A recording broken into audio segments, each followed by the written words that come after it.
Welcome back to this week's episode of the Broken Kid Podcast. We are live now, and we are going to be talking about one of the most traumatic stories that I ever witnessed as a kid. Now, a lot of people are going to watch it and think that I'm bullshitting or that this is parody and that this is satire, but of course, it is not, because you found it on the internet. It is factual. Trust me. Whatever you do, don't show this to your grandma because there's a chance she's going to actually believe it. You can just edit that last sentence out. But when I was in high school, I know I look young, but when I was in high school several years ago, probably about 4 now, I still try to forget this date. But I used to go to this school, and let's just say that kids there weren't always the nicest, and that the white girls were the biggest bitches, and they would also be the biggest bullies. In fact, some of these girls there made like Regina George from Mean Girls look like a nun. Imagine how much of a bitch you have to be to make that bitch look like a nun, a big bitch. I don't know how many times I've said it, but if you want to play this game with your spouse, you can take a shot every time I say the word bitch.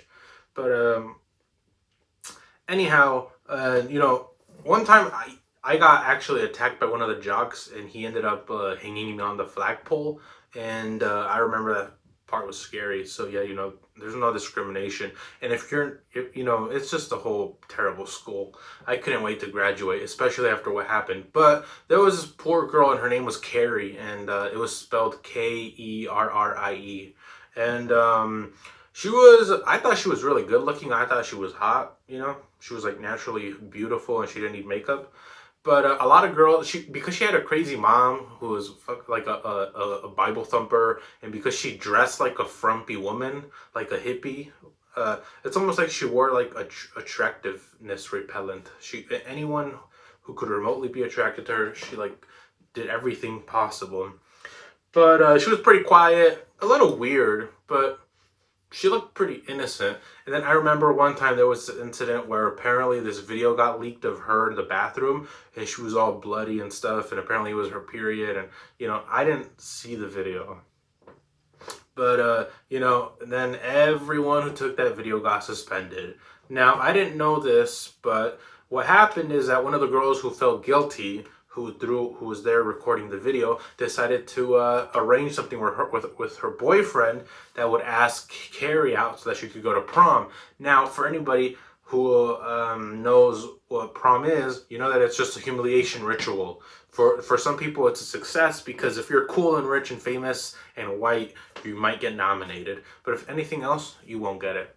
And anyhow, so he eventually asked her out, and she says yes. I don't know what happened between them. I don't know why the heck she would have said yes. I would have, if I was her, I would have said no. There's probably some agenda. You're probably gonna like spill like pig intestines on me or giraffe blood. And so yeah, I went to the prom. I was lucky enough that I left 30 minutes earlier before what would go on to happen and be broadcasted on live news. But no.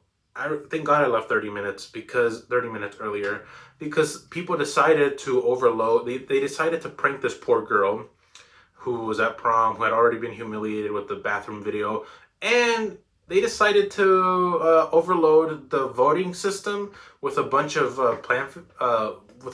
votes for her and the guy she was with, and of course they ended up winning. And the people who were orchestrating this were the people was one of the girls who got banned because she was the one who had the video and recorded it. So of course she wanted to get back at them, at her, for some stupid reason, because apparently prom is so important that you gotta go ahead and get your overage boyfriend, which is very pedophilic, and then go to a pig, and then they killed it and they took the blood. So what did they decide to do? They decided to orchestrate the whole prank. They called their name. The couple, the staged couple, because they're not really dating, goes up. Now, I wasn't here at this point, thank God, because if I would have been here, I would have died. And I remember, hearing that there was only one. There was very few survivors, but one of the girls who survived was a teacher, and she was like Carrie's best friend. They would always talk, and one time apparently she even slapped her once.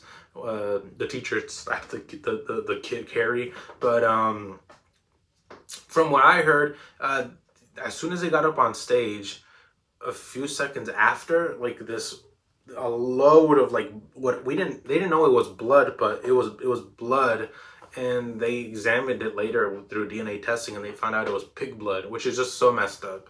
And apparently they were able to acquire video about what happened, and it got leaked, and it practically shows her. Nobody even believes it to this point unless they see the footage, and the footage has been wiped.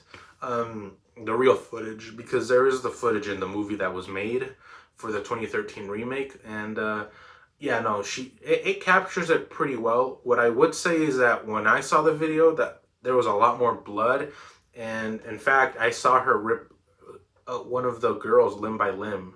So you could imagine how scared I was, and it's one of the best things that I ever did in my life. Like going 30 minutes earlier, because I ended up going home with my girlfriend that night, and we ended up going down to Lover's Lane. So let's just say that for the first time in like a horror setting, having sex saved my life.